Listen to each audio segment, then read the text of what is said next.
rare red meat, and we had the steak knives and everything, and then we had a little bit of red wine, so we're super excited to be here. And I was so excited backstage, I said, when I heard everybody screaming, I said, Dawn, next time we come, we have to have them bring us a bottle of champagne to drink on the stage. Fancy. It's Or fancy. something stronger or smokable. Like what Chucky does. Chucky's a bad influence. We found that out. We're doing stuff and, very edgy stuff. And the studio was like, oh, that's too edgy. But, they know. They've been in the Chucky business for 30 years. And so we try to be as edgy as possible. And once in a while, they're like, oh, stop being edgy. You're annoying us. You're frightening us. Well, it was like when we did Seed of Chucky and Jennifer played herself. Yes.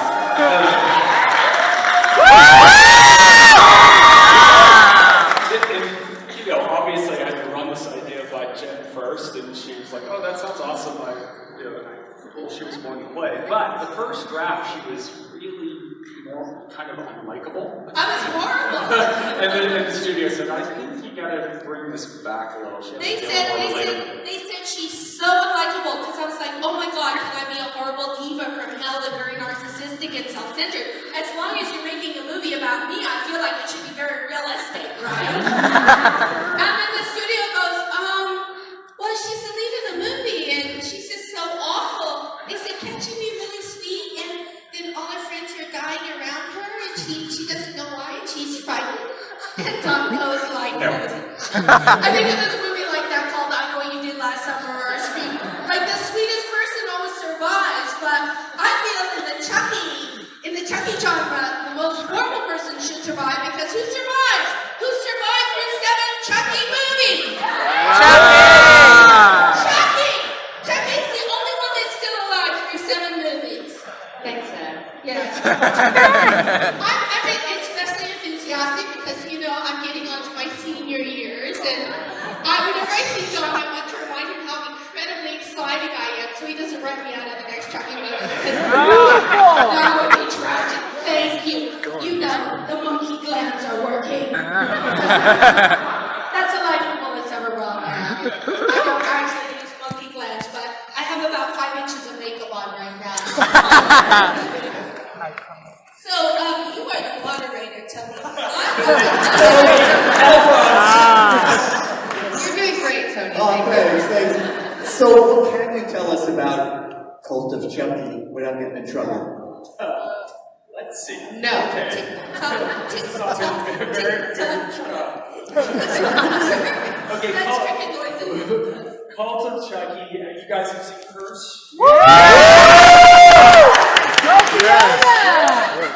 Oh, thank God you had that reaction.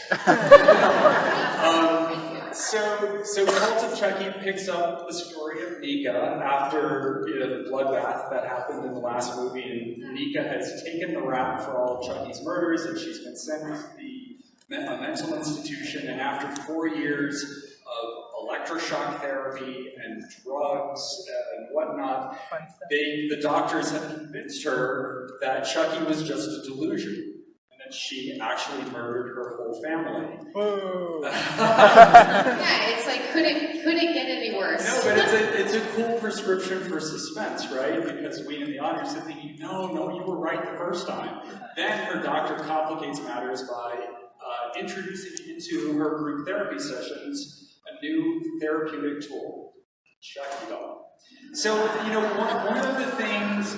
Right? It's clever, yeah. One of the things it's important to all of us is that we want to do something different each time out.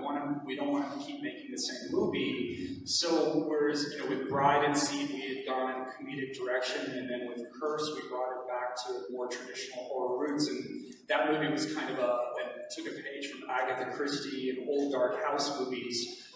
We always like to. Chucky's such a versatile character. You can plug him into different subgenres, and so with this one, basically what it is the mindfuck movie.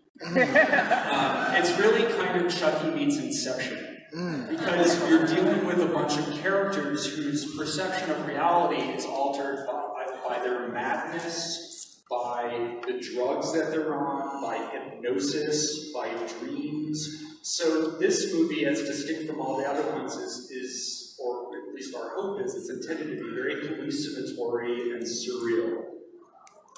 Sort of One Flew Over Chucky's Nest. You may have a couple of little allusions to that. It may be a reference, yeah. Or 2 or 3 or 4.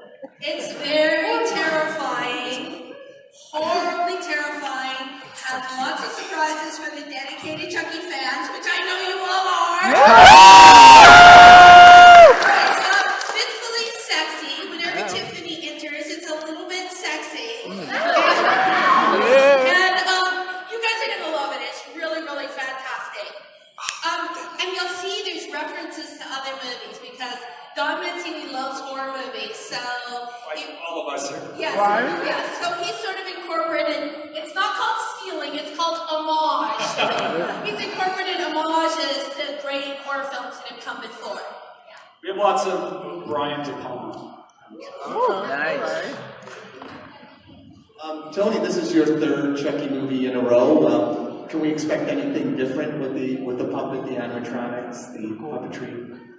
Yeah, actually, I feel like the animatronics are finally sort of coming to their own. We had a bit of a battle at the beginning coming in with Kevin Yeager establishing such brilliant stuff and a certain way to approach things. And then we've been trying to take current technology and bring it into play and get it so that the operators can get really behind the puppet and really create a lot of subtlety and a lot of nuance to the performance. And I think it's a lot more, like Don says, it's a lot more of a mindfuck. I mean, the character is really more cerebral because we finally got past all the physical stuff and new silicones and new technology and new lip sync and stuff like that. And we're really able to focus on performance. So I feel for us, it was really cool to be able to be an actor and be in the performance. It was only disappointing because we didn't get to kill as many people as we thought we were going to get to this time. The body count What is the high. hell are you saying to me? Okay, what Tony means, because his My time was expectations spent on were here. puppetry, and so the gore effects, which Tony had previously oversaw, this time he had to delegate some of that. Right, Tony? Adrian Moreau was handling a lot of the killing, so we were handling more of the performance. So we got to sort of tag team with Adrian Moreau and Doug Morrow, which are the people up in Canada, and sort of extend this family of dysfunction and murder and do a lot more stuff. But our expectations are every time the body count's going to go a little bit higher. And you actually Didn't it? I think it did go higher. Yeah. Tony's just so surpassed himself on this movie. I mean, just Chucky looks so amazing in this movie. You know, one of the things we also do is we listen to you guys and we listen to your feedback, and I heard, some of the complaints about sometimes the way Chucky looked in the last movie. Curse. But, we listen, and I think we've really finessed it.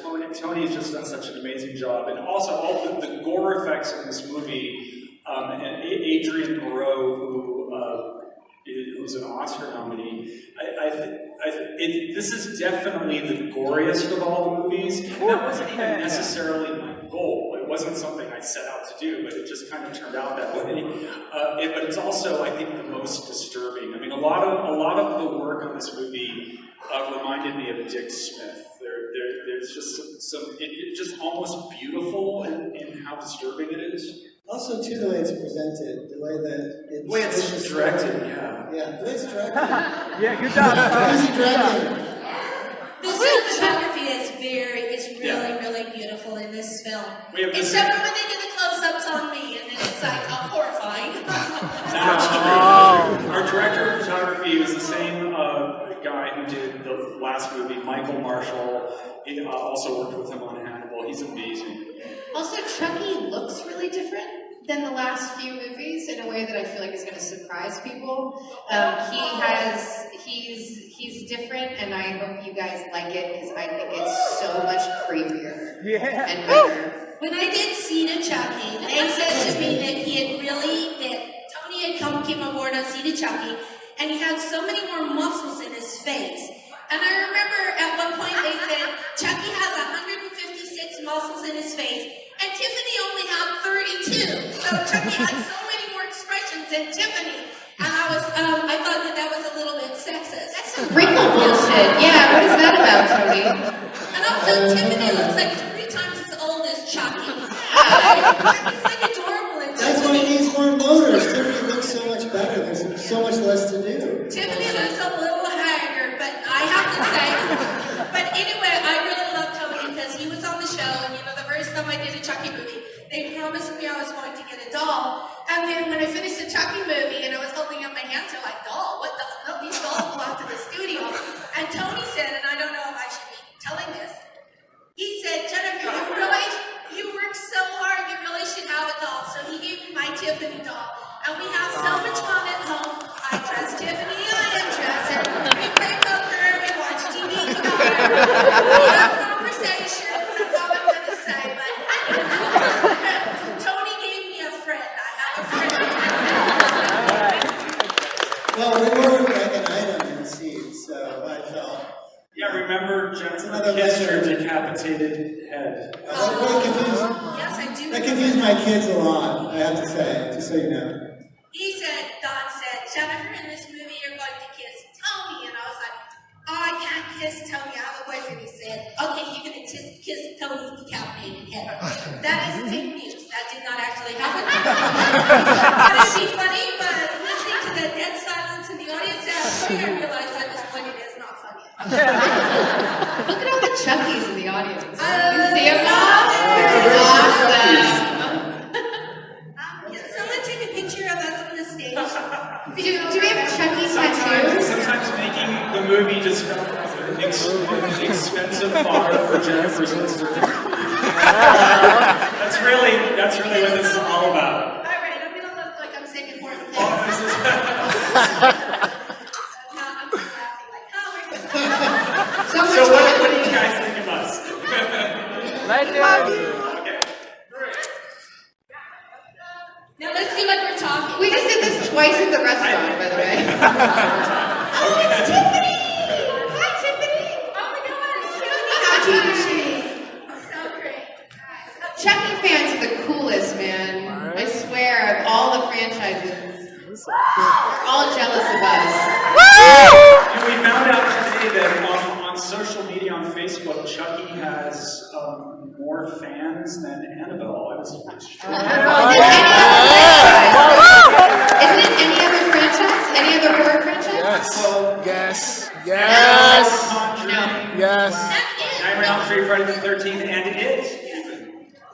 But I just want to say, the studio right now, they're like, oh my gosh, this movie is so good. We want to release it on video because, that's how we do things, but we're thinking of releasing in the theaters. So I feel like when there's a really big fan action, you might be able to see it in IMAX instead of on your iPhone. So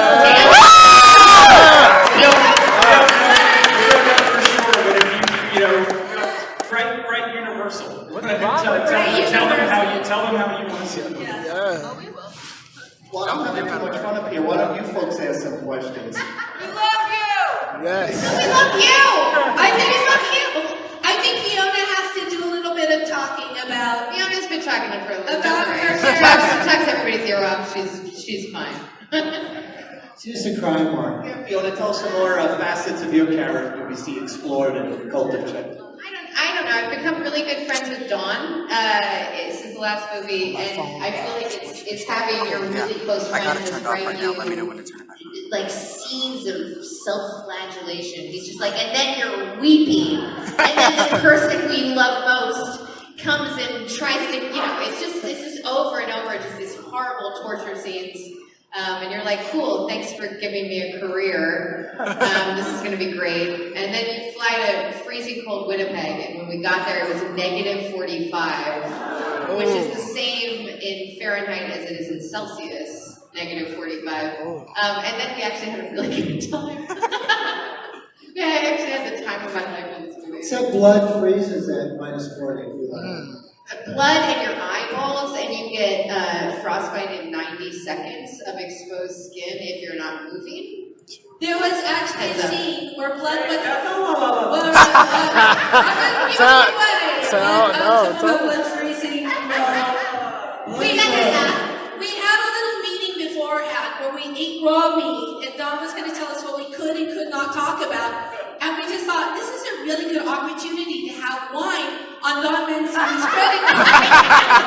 So every once in a while, one of us gets very excited and starts to talk about something in the movie, and that's when Don sort of shuts us down. When everything's super top secret, you know, it's all under lock and key. I have to say though, I did have the opportunity to see Miss Fiona Dora doing her amazing acting. There was one scene where I had a divvy dab of something to do, and Fiona has this incredible Oscar-nominated scene, sobbing, falling apart, the stuff she does, and then she was in the hallway, and I was like, where's Don Mancini? Because I was wondering, this little piece of hair is out of place. And they go, oh, he's in the hallway with Fiona. I'm like, in the hallway with Fiona, and I go out there, and he's hugging her, he's talking her through it, like, oh my God, Fiona, that was amazing. I hope you don't have to go to a mental institution for real. Look away from me. There was like after done doing 2 movies with Jen, you know, we brought Fiona into the fold. Careful. So we did. There was a screening of Bride. We did a screening of Bride and Chucky at the New Art a couple of years ago, and we did our panel. And Fiona was in the audience, and Jennifer made this funny offhand reference to, "Oh, Fiona, your new girlfriend." Yes. She says bitterly, I got the script, and first I counted my pages, and then I counted Fiona's pages, and I was like, what?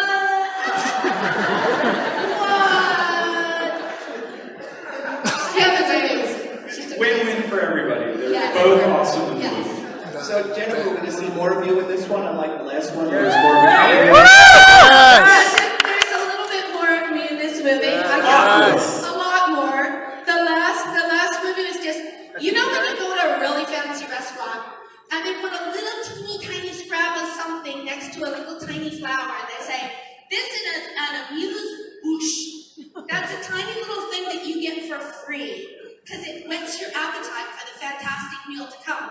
Yeah. Well, in person, Chucky, my scene was just an amuse bouche. A teeny tiny little sliver of Jennifer Tilly to whet your appetite for the fabulous banquet of Jennifer Tilly.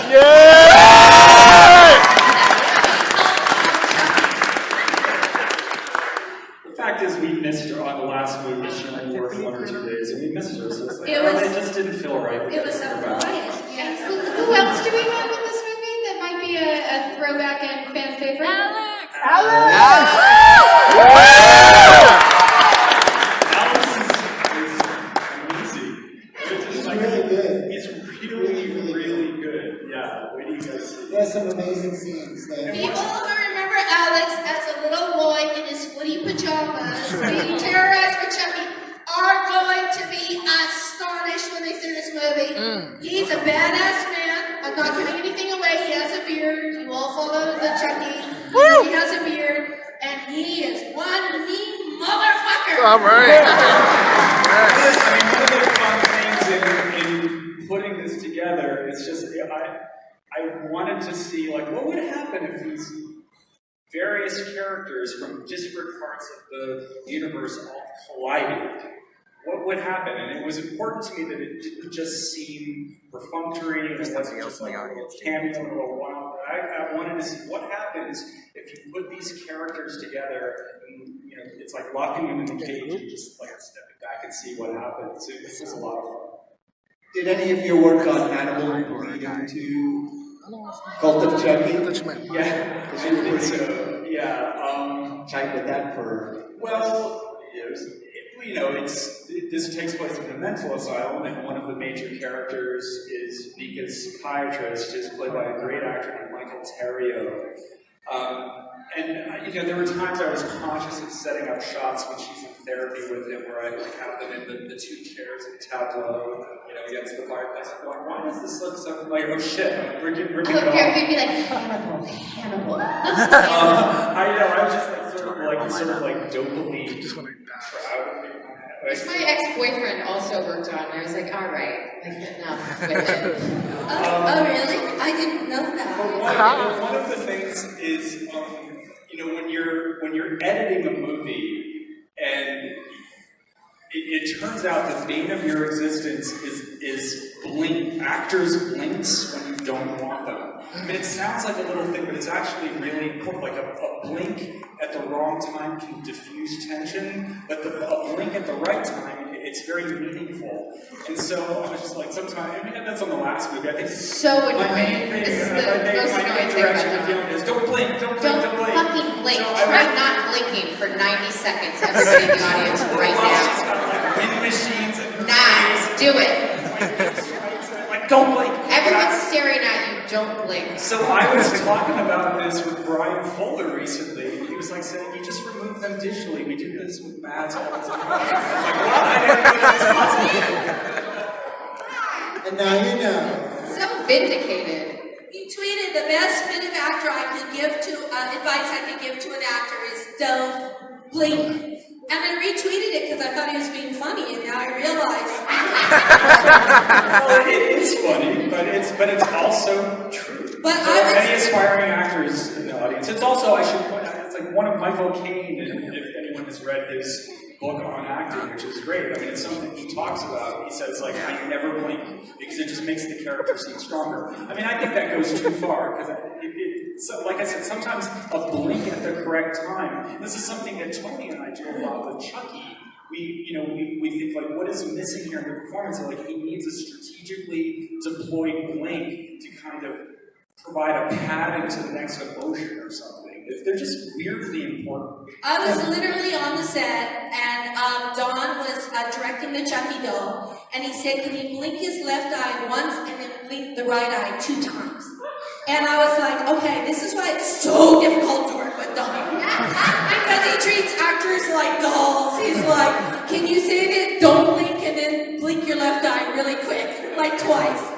But he's really good at that. He's really good at facial manipulation for performance. And it makes a difference with what we do. I think it drives all you guys insane.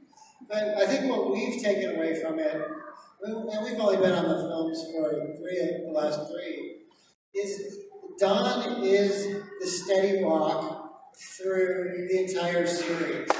And the reason that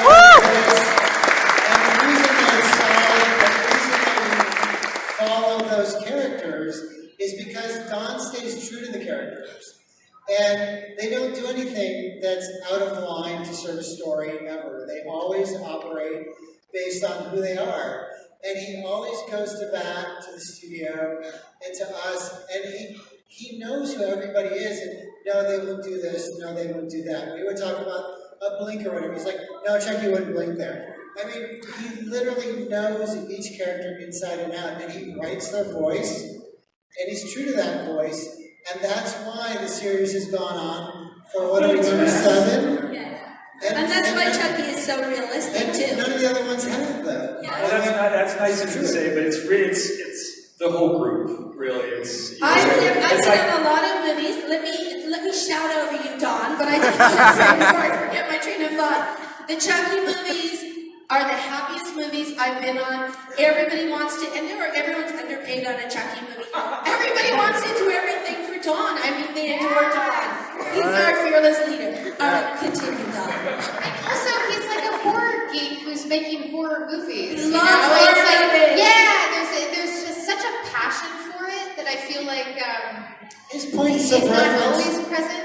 His points of reference are obscure for the horror geek because he's the horror geek's geek. Yeah. He knows more shit than we know, and he has to explain to us. In 1972, this film came along and did this, and he really builds a foundation for what we're doing. So we go in standing on solid ground because of this guy, and I think that's why it's going to keep going. It stays true to itself. And also because we're all willing to be underpaid. We're all willing to be Yeah, underpaid. we all are willing to go to Canada in minus 44 degree weather. Even my very first movie, my first Chucky movie, they wanted to underpay me, but I was not having that. I was still underpaid, but not egregiously underpaid. But you know, we all think we're worth so much more.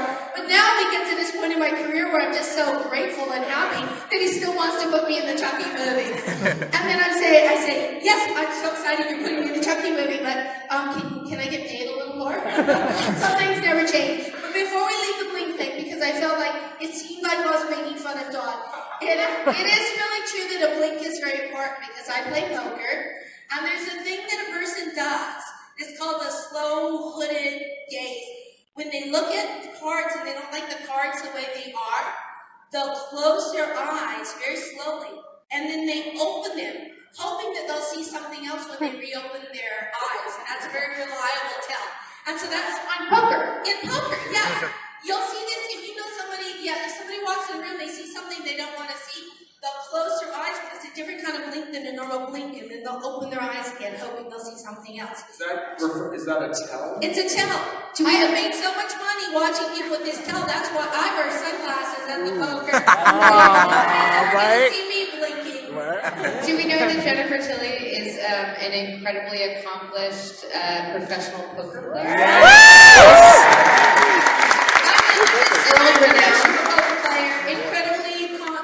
What did you say? Incredibly accomplished, Jennifer. Come on.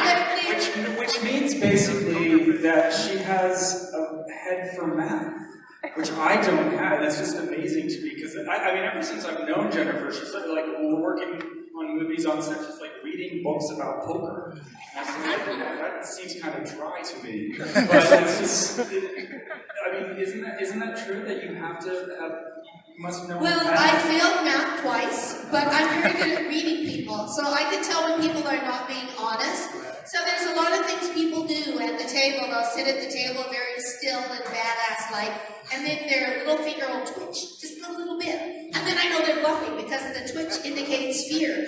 And this is to bring it back to the Chucky movies. This is what Don does with the Chucky puppets. He'll have the Chucky puppets doing something that seems like very confident, and then he'll have them do something that's a little bit unconfident, like sort of scratching behind their ear. So, yeah. Make him human. When I started doing the Chucky movies, by the way, people always say, what's it like working with Chucky? He seems like a real person, right, Fiona? Yeah, it seems like a fucking diva. Your father's voice. My father's voice. Very weird. No issues there. But in between scenes, he does not, you think the doll would just sort of lie in the corner like a bundle of rags in between scenes, but the puppeteers are always rehearsing. So the first movie I was on, I was remembering, they said cut, and then Chucky just laughed. And then he walks up to the craft service table and starts poking his finger in the food. And I was in the bathtub, I was stuck in the bathtub, I was getting ready to die. Then he comes over to the bathtub and he starts doing this with his hand. And there's no one on the set but me. I can't get out of the bathtub because I'm naked. And I'm getting really, really nervous because he's playing with water and he's laughing at me like that. Oh my God, is anybody taking care of Chucky? Am I going to get electrocuted? No, I remember you said, is Chucky plugged in? I know it's plugged in. But they have, how many puppeteers? Rampant. I just realized that. So Alexis was manacled to the bed and Chucky was torturing him. And he comes into the makeup trailer and he goes, watch out for left hand. And I go, what do you mean left hand? Left hand reached out, grabbed his nipple and twisted it. Right hand is nice, left hand is kind of an asshole. Watch out for left hand. Because they have a different puppeteer of working the right hand and the left hand. Hey, some questions from you folks. Should we stay after the Raise credits? your hand. Raise your hand, yeah. Should we stay after the credits? Should they? Yes. That's a question. Yes is the answer. Easter In the eggs. Ghost and CD movie, always he gives the fans what they want. There was a question. Also, too, if you stay for the credits, you'll know who the gaffer was. The craft service person. That's very important. Everybody works hard on these movies. Okay, there's a question on the right It's side. like, Jennifer, stop screaming, we're taking questions. Go Are Glenn ahead. and Glenda coming back? Say it again. Are Glenn and Glenda coming back? Glenn. Glenn and Glenda coming back. Wait. We cannot say we love Glenn and Glenda. Baby in Chucky 11, baby in Chucky 7. You can't keep a good transgender down. That's all. You guys like Glenn? Yeah? Yeah. I mean, that movie, as you guys obviously know, I mean, when it first came out, it didn't do as well as we had hoped, but its reputation has really grown over Not the because years. of me, I played Glenn and Glenda. I was fabulous. No, you were awesome, but that movie has sort of grown in reputation over the years, and it's actually something that Jennifer and I, we've dined out on a lot. We get that movie more than any of the others, I think, so far, that like once they flew us to San Francisco, and there was a screening at the Castro, and it was just so amazing to watch the movie in a theater full of drag queens. It was Okay, question over here. Yeah, go ahead. I have 2 questions. First off, I adore everything that you guys do. You guys are working. Woo! Woo! Of Chucky, does that mean there's a return to the voodoo and black mythos? And the second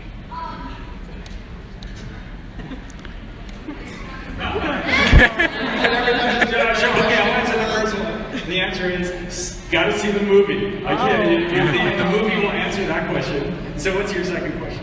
The movie, though, it has a really clear answer to why it's called Cult of Chucky in a way that I feel like is going to be really surprising. And it's taking the franchise to a place that I feel like is unexpected and not seen before. I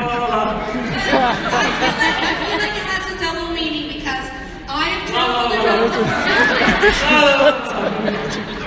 Even with one glass of very nice wine in Maine, they gave me a glass of wine that was like the size of a fishbowl. But anyway, I'm very, very good at not divulging secrets. I just want to say, I travel around the world. I get off in countries where I did not even know existed. Countries that are maybe 3 square miles wide, where the people only know one word of English, and that word is Chucky! They come running at me, and they want to hug. I don't know what it is about a homicidal little doll that makes them want to hug me. But that's where I really do believe that there is a cult of Chucky out there. I think the Chucky fans are the best fans in the entire world. Woo! Underground brotherhood. That's true, and on a certain level, we are all the cult of Chucky. Woo! Hey, Tiffany over here on the left. Why does Tony, Chucky that one's for you. Well, Bleed let's or see. Why doesn't Chucky bleed and he only shoots stuffing? Well, let's ask Don Mancini. So Tony did an interview recently on Facebook where someone asked that very question. Facebook Live, so I couldn't like fake it. I always wondered that myself. That was Don's idea, which is true. It was my idea. I guess it was dumb. It was just for that moment in the movie when Nika beheads him. It just seemed creepier and simpler just to see this doll, and like it had been spouting blood. It just felt wrong to me. But Well, you described it in the moment. You were kind of like, there's almost sort of a weird, like you're almost in her mind, and it's this sort of imaginary sort of fantasy land where there's snow falling, and then stuffing's flying out of the body, and it's falling like snow, and the whole visual is kind of skewed a little bit for that one moment. Right. Because later on you come back to the head coming off, and it's obviously a plastic disconnect, but it was like the magic of that one moment. Right. But that won't necessarily adhere in the new movie. I won't say for sure, but just, you might be pleased when you see the movie. Rules are meant to be broken. In the Chucky universe, there is no definite. What's a good word for definite? You're the writer. Absolutely. Absolute, that's the word. Chucky's actors smart. Oh, look at that, Tony. Oh, moderators are smart.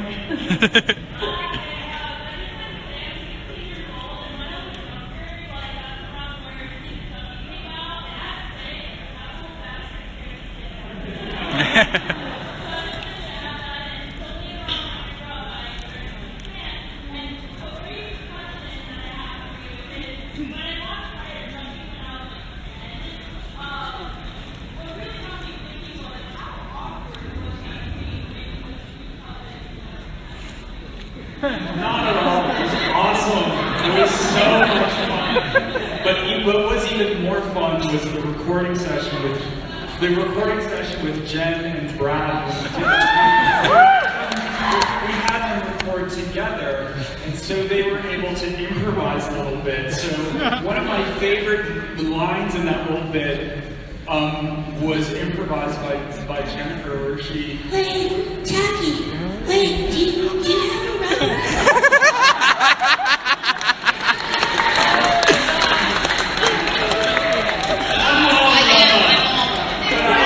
What are you talking about, baby? I'm all. I can't remember if this made it into the final cut. I think it's in there, but there's a part where they're fucking. I'm sorry, there's some children in the audience. Sorry. It is an R-rated movie, but it's so bouncy. And I remember when you go afterwards and you're watching the movie and you have to put in little sounds. And I was just so delighted when he's going in and out. There's like squeaking sounds, like oh. And then when he goes to French kiss me, his tongue comes out and it rotates around like it's on a motor. So I put in a noise like. These are little things we do to amuse ourselves when we're making these movies. And given that this is your dad, how does that make you feel?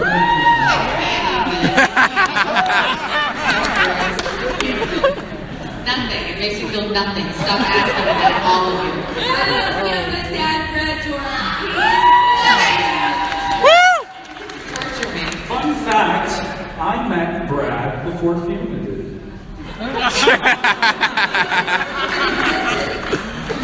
Actually, I think it was like a gestating. When I met Brad, Fiona was like a month from being born. Who knew? It was because I was a student at Columbia University and Brad was teaching an acting class. Your new girlfriend is half my age. How does that make me feel?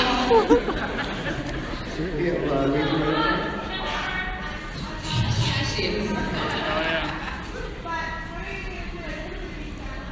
Oh, good question. Why don't you go to the Is that something you'd like to see?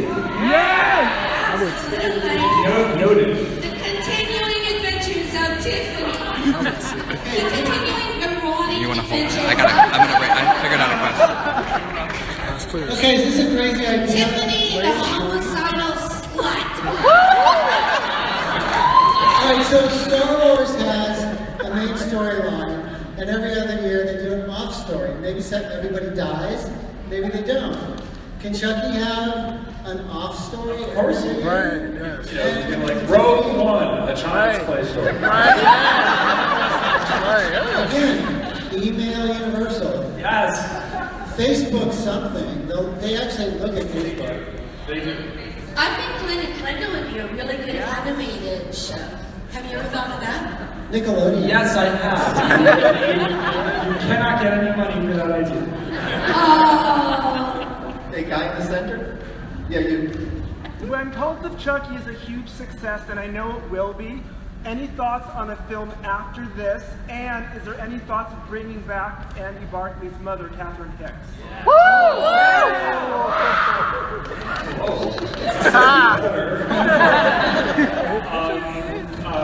One, thoughts of further movies, of course, duh. And two, I love Catherine Hicks. I think she was great in the first movie. I think we would all love to see her again. Back in the 80s, I saw a telemovie with Catherine Hicks, and it was called Marilyn, The Untold Story, and she played Marilyn Monroe. You should check it out. She was so hot, and she really sort of conveyed the energy of Marilyn. That was the first I knew of Marilyn, and then I got very interested in her. When I was a kid, my mom watched this soap opera called Ryan's Hope. And I remember as a kid, so she played a character named Faith Coleridge. Anyone remember that? And she was really beautiful, and just like sweet, beautiful girl next door. So when I first met her, I was like, oh, I remember you from Ryan's Hope. And she goes, ah, that's great. You guys are gonna love the Chucky movie. You're gonna love it. I can't say anything because we're under there and say nothing for 45 minutes. No, we said some. I mean, Inception and Surreal. And Mindfuck. Mindfuck! That's true. It is. That is what this movie is, and distinct from the other ones. More Jennifer? Yes, here's more Jennifer. The guy on the right? Me? Yeah, go ahead. You? So this movie series connects a lot with the gay community. You gotta shout it out loud. Can you stand up? Project. So this movie series connects a lot with the gay community. Why do you think that is?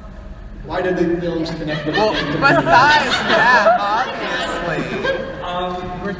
I think, I sort of felt like with Bride of Chucky as a writer, I sort of felt like I became more confident in my own voice with that movie, and that movie was, I would say, the first one that had kind of a distinct gay sensibility. We had a gay character, and I just sort of I just, it's right what you know. I think it's just kind of cool to have a mainstream studio horror franchise that has a gay sensibility, and I think that's one of the things that sets it apart and makes it unique, and it's important to me, and it's also something that we continue in Cult of Chucky.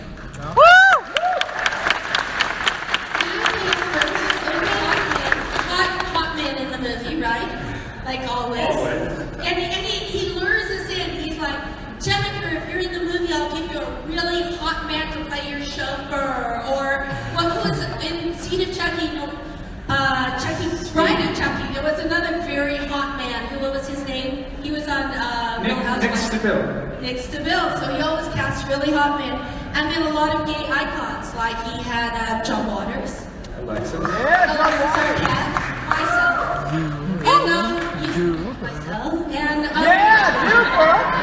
so I think that has a lot to do with it. Is the reason why people love Chucky is Don being a horror aficionado, and he writes things that he wants to see in a movie. He never talks down to the audience.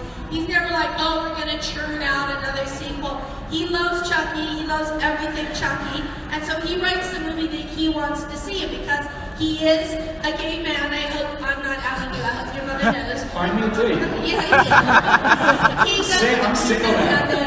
He is single. We're driving. I would marry the fuck out of him. If you're looking at my Twitter today, we were driving over and he was holding up his Chucky sort of notebook. And I said, Don, flex your arm. So he did. So, and then he goes, I hope this will get me a boyfriend. Okay, a question right here, lady.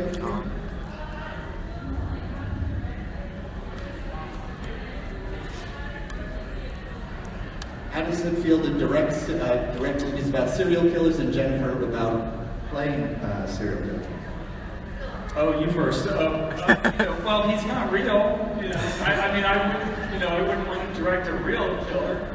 I'm actually, sometimes people are surprised. It's like I'm completely uninterested, and I don't watch documentaries about Charles Manson. I find it very disturbing and everything, but I like them. a little doll kills, that's a whole other thing. The thing is, in the Chucky movies, I'm as interested in the other characters as Chucky, and I hope that comes through. And I like to think that's one of the things that you guys like about the movies is the Tiffany and Nika and Andy Barkley. I'm just as interested in them and sort of like thinking like if they were a real person who was faced with an extraordinary situation, what would that be like? I feel like that was a really complicated answer. Don is always so delighted. He's so gleeful when he comes up with a new creative way to kill somebody. I mean, he loves horror movies and he loves killing people in different ways that you haven't seen before. As for myself, like Tiffany, I never really thought of her as a killer. Killing is not her driving force, it's a hobby, willpower. I don't know. It's like they say in Seed of Chucky, it's a hobby, it helps us relax. Yeah, she does it, it's enjoyable, but she's not like, oh my god, I can't wait to go out and kill somebody. It's an addiction. No, it's not an addiction. It's a hobby she can quit But Tiffany, she has other things that drive her. She's all about family. She's about decorating. She would like to start her own magazine, sort of like Martha Stewart. She likes to make cupcakes, and she's very into fashion. And she really enjoys being Jennifer Tilly. I don't know why, but she loves, you know, the last movie she took over Jennifer Tilly's life. Well, the last movie that I had more than a few lines. And so she loves being Jennifer Tilly. Who doesn't love being a movie star and living in a big Hollywood mansion? So she sort of laid off the killing a little bit lately, which means she's not addicted to killing. It's just something she does when she's bored, Dawn. Okay, we have time for one more question. How about someone in the back? We have the guy on the left. Yeah, you. Go ahead. That's you. Stand up. Go ahead. Yeah.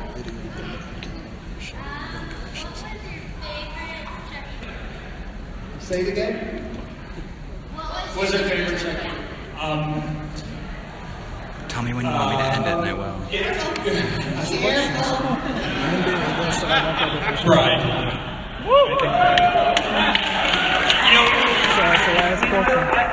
I love them all, obviously.